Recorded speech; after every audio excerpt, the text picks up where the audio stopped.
Welcome students, अस्सलाम वालेकुम बेटा, क्या हाल चाल हैं, कैसे हैं आप सब लोग। उम्मीद है सभी खैरियत से होंगे और खुशबाश होंगे। तो चलिए आज के इस सेशन में हम जैसे मैंने आप लोगों से वादा किया था, इंशाल्लाह नेक्स्ट आने वाले सेशन में मैंने आपसे कहा था कि थर्ड इक्वेशन ऑफ मोशन को कराऊंगा। तो आज हम इंशाल्लाह इस सेशन में थर्ड इक्वेशन ऑफ मोशन को डिस्कस करने वाले हैं। अब ये basically third equation of motion को या उसको ड्राइव करने के लिए पहले हम इस बात को समझते हैं कि यार थर्ड इक्वेशन ऑफ मोशन का रिलेवेंट कोई जो फार्मूला जिसे हम ड्राइव करना चाहते हैं वो फार्मूला बेसिकली है क्या, वो मैं पहले लिखवा देता हूं ताकि आपको ये अंदाज़ा हो बेटा हमें ड्राइव क्या करना है। थर्ड इक्वेशन ऑफ मोशन जो होती है वो 2as is equal to vf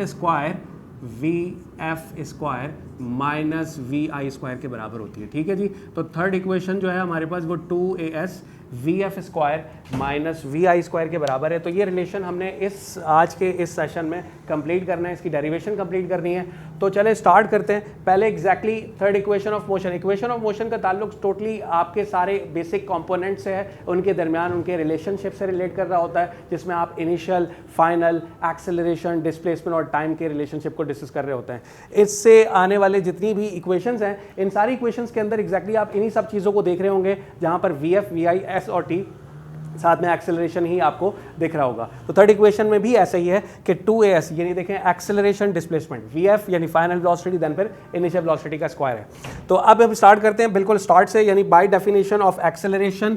by definition of acceleration, तो एक्सेलरेशन की डेफिनेशन जो पिछले दोनों इक्वेशंस ऑफ मोशन के अंदर भी मैंने लिखवाई है। By definition of acceleration, by definition of acceleration बेटा क्या होता है, एक्सेलरेशन की डेफिनेशन सोचते हैं, सोचें बेटा, बताएं मुझे क्या हो सकता है।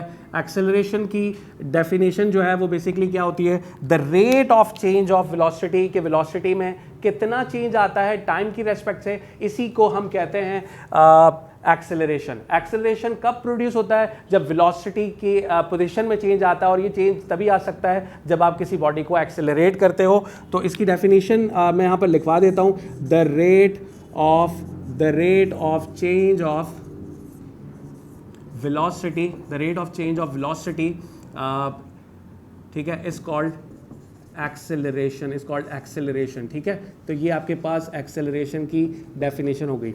ठीक है जी, acceleration की definition अगर हम इसको mathematical form में लिखें तो आप कैसे लिखोगे इसको, कि आपके पास जो acceleration की definition है वो आपको ये बता रही है कि acceleration बराबर होता है चेंज इन वेलोसिटी, वेलोसिटी में जब चेंज आएगा टाइम के साथ साथ तो उसी को हम एक्सेलरेशन कहते हैं। और डेल्टा वी यानी चेंज, डेल्टा हम यूज़ करते हैं चेंज के लिए, यहाँ पर जो चेंज है वो वी एफ माइनस वी आई के बराबर है, और ये टाइम आ गया आपके पास और ये एक्सेलरेशन। ठीक है, अब हमने करना क्या, इस इक्वेशन में से हम टाइम की वैल्यू को अलग करेंगे। तो क्या कर सकते हैं बेटा, टाइम जो यहाँ पर डिवाइड हो रहा है वो दूसरी तरफ आके क्या हो जाएगा, मल्टीप्लाई हो जाएगा एक्सेलरेशन के साथ, और इस तरफ बचेगा वी एफ माइनस वी आई। अब आपने क्या करना है, इसमें से टाइम को अलग करना है, टाइम को आप यहीं पर रहने दें, एक्सेलरेशन दूसरी तरफ ले जाएं और उसे डिवाइड करा दें, तो वी एफ माइनस वी आई जो है वो टाइम के बराबर हो जाएगा डिवाइड बाय एक्सेलरेशन। तो इस तरह आपके पास टाइम का एक फार्मूला आ गया जिसे आप इक्वेशन नंबर 1 का नाम देते हैं, जो कि हम इस डेरिवेशन में आगे कहीं जाकर इसका यूज़ करने वाले हैं। ठीक है जी, अच्छा दूसरी बात जो हमने पढ़ी थी वो ये थी कि भाई एवरेज वेलोसिटी का फार्मूला क्या होता है, एवरेज वेलोसिटी।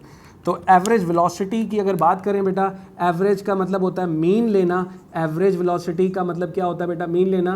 तो एवरेज वेलोसिटी का जो फार्मूला होगा वो क्या होगा, एवरेज वेलोसिटी का जो फार्मूला होगा वो बराबर होगा एग्जैक्टली इनिशियल वेलोसिटी और फाइनल वेलोसिटी को हम सम करवा देंगे, V I plus V F. ठीक है, V I plus V F divided by 2, V I plus V F divide by 2। तो यहाँ पर देखें दोनों वेलोसिटी सम हो रही होती है, तो जहाँ पर हम चीज़ों को प्लस करवा रहे होते हैं या सम करवा रहे होते हैं वहाँ पर कोई फ़र्क नहीं पड़ता कि अगर कोई भी कंपोनेंट आप पहले लो या दूसरे को बाद में लिखो। तो इसके लिए मैं क्या करने वाला हूँ बेटा, वी आई को बाद में लिखूंगा, पहले वी एफ को लिख रहा हूँ, देन फिर जो है वी आई को लिख रहा हूँ। ठीक है, इसकी एक वजह है जो आगे जाके इंशाल्लाह आपको इसी लेक्चर में क्लियर हो जाएगी। इसको मैंने नाम दे दिया इक्वेशन नंबर 2 का। ठीक है जी, तो अब ये दो फार्मूलाज जो मैंने बनाए इक्वेशन 1 और इक्वेशन 2, इसको हम आगे जाके यूज़ करेंगे। ठीक है, जो कि टाइम का है और एवरेज वेलोसिटी का। हम बात कर लेते हैं बेसिक अब फंडामेंटल इक्वेशन की। फंडामेंटल इक्वेशन ऐसा क्या होती है, जो सिंपल आपके पास वेलोसिटी का फॉर्मूला होता है डिस्प्लेसमेंट अपॉन टाइम, वही फंडामेंटल इक्वेशन कहलाती है, लेकिन हम यहाँ पर एवरेज वेलोसिटी की बात करते हैं। ठीक है जी, तो फंडामेंटल इक्वेशन अगर मैं लिखूंगा तो कैसे लिखा जाएगा बेटा कि डिस्प्लेसमेंट बराबर होता है average velocity multiply by time. ठीक है, तो देखिए आपके पास एवरेज वेलोसिटी जिसकी जगह पर आप V F plus V I divide by 2 लिख सकते हैं। ठीक है, और साथ ही साथ जो टाइम है आपके पास वो टाइम की जगह पर आप क्या लिख सकते हैं, V F minus V I divide by A acceleration. ठीक है, ये दोनों उठा के इक्वेशन 1 और इक्वेशन 2 मैं पुट कर लेता हूँ इक्वेशन नंबर 3 पर। ठीक है, इक्वेशन नंबर 3 में तो अब आपने यहाँ पर एक छोटा सा लिख दिया है साथ साथ कि आप क्या करने लगे हैं, आप बेसिकली वैल्यूज़ को पुट कर रहे हैं। After putting the values from equation 1 and equation 2। ठीक है, तो क्या होगा, इक्वेशन 3 क्या बन जाएगी, द इक्वेशन 3 विल बिकम, तो इक्वेशन 3 आपके पास क्या बन जाएगी, आपने क्या किया, एवरेज वेलोसिटी की जगह पर एवरेज वेलोसिटी का फॉर्मूला रख लिया जो कि V F plus V I divide by 2 के बराबर है, और टाइम जो है वो हमने फर्स्ट इक्वेशन ऑफ मोशन से हमने टाइम की वैल्यू को अलग किया था जो बराबर है V F minus V I divide by acceleration, तो V F minus V I divide by A यानी एक्सेलरेशन। अब आप अगर ज़रा गौर करें तो आपको ऊपर यानी न्यूमिनेटर में दो ऐसी चीज़ें नज़र आ रही हैं जो आप मैथ्स के अंदर बेसिक फार्मूला यूज़ कर रहे होते हैं, X plus Y X minus Y जो कि बराबर होता है X square minus Y square के, या आप किसी और अल्फ़ाबेट्स के अंदर इसको भी शो कर सकते हैं यानी ए प्लस बी और ए माइनस बी का जो मल्टीप्लिकेशन होता है वो बराबर होता है ए स्क्वायर माइनस बी स्क्वायर। तो अब यहाँ पर मैं यहाँ पर फार्मूला लिखवा देता हूँ कि कौन से फार्मूला को मैं यहाँ पर यूज़ करने वाला हूँ। तो आपने लिख दिया भाई ए प्लस बी जो है वो ए प्लस बी अगर ए माइनस बी से मल्टीप्लाई होगा तो बराबर हो जाएगा ए स्क्वायर माइनस बी स्क्वायर के।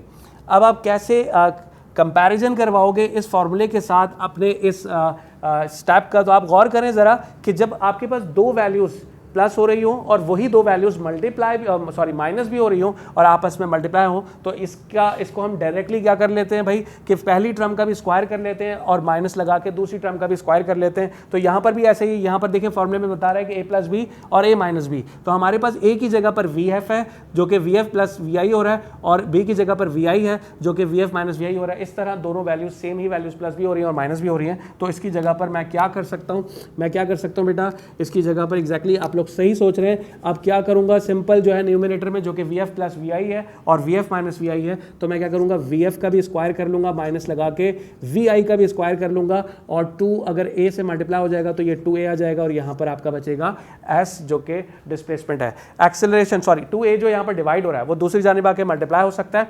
तो आप ये देखें 2as जो है वो बराबर हो जाएगा V F square minus V I square के। और अब गौर करें क्या हमें यही फॉर्मूला ड्राइव करना था, एग्जैक्टली सेम है कि 2s जो है वो V F square minus V I square के बराबर आपने ड्राइव करना था जो आप करके आ चुके हैं। चलिए आज का ये लेक्चर यहाँ पर इख्तिताम हो गया बेटा, और मुझे बेटा उम्मीद है कि इंशाल्लाह हमने इस चैप्टर जो कि काइनेमेटिक्स ऑफ लीनियर मोशन का था, ये एक आखिरी टॉपिक था जो हम डिस्कस कर चुके हैं। आज फिर हम इंशाल्लाह नेक्स्ट लेक्चर में इसके कुछ न्यूमेरिकल्स को डिस्कस करेंगे, देन मूव करेंगे फर्दर एक न्यू चैप्टर की तरफ। जब तक के लिए अपना बहुत सारा ख्याल रखिएगा और अल्लाह हाफ़िज़।